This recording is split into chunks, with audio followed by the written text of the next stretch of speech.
Борьбе с коррупцией в нашей стране уделяется огромное внимание. В регионе в 2018 году был открыт проектный офис «Акжайык Адалдык Аланы», работа которого направлена на взаимодействие населения с госорганами и пресечение коррупционных рисков. В прошлом году в проектный офис обратились 1200 граждан, в том числе и через социальные сети. О том, какая работа была проведена в области в данной сфере, расскажут наши корреспонденты.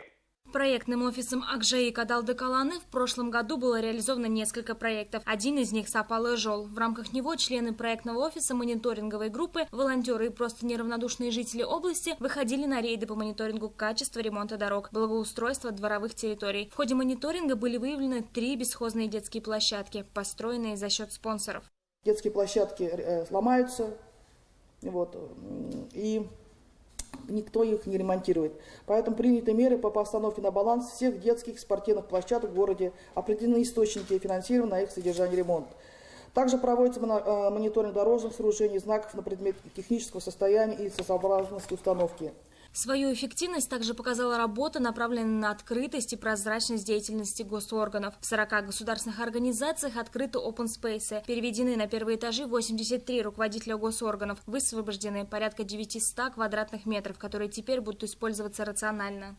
Открытие фронт-офисов, открытых акиматов, open space. И вот в текущем году, с учетом политики нашего президента Токаева, слышащего государства, данные принципы взяли новый темп и будут продвигаться еще быстрее.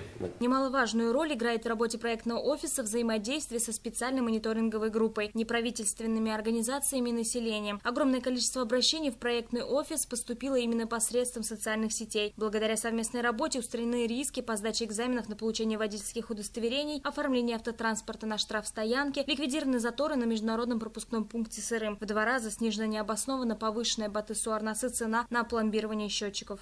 Одним из главных достижений деятельности СМГ является активизация гражданского общества.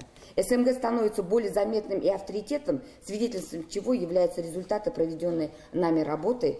Специальная мониторинговая группа создала 6 подгрупп из состава членов СМГ. Это в сфере образования, архитектуры, строительства и жилищно-коммунального хозяйства, здравоохранения, социальное обеспечение, органы государственных доходов, судебные и правоохранительные органы. Огромное внимание также было уделено работе с молодежью. На сегодняшний день часы добропорядочности проводятся во всех вузах региона. Студенты принимают активное участие в акциях «Чистая сессия», «Начни с себя» и многих других. В студенческих общежитиях установлены ящики доверия. В этом году проектным офисом планируется усилить работу в сельских округах, провести встречи с населением, особенно это касается отдаленных сел, открытие open space, открытых акиматов в районах. Юлия Мутылова, Айбек Сагангалиев, Айдос Кисимов, телеканал Акжайык.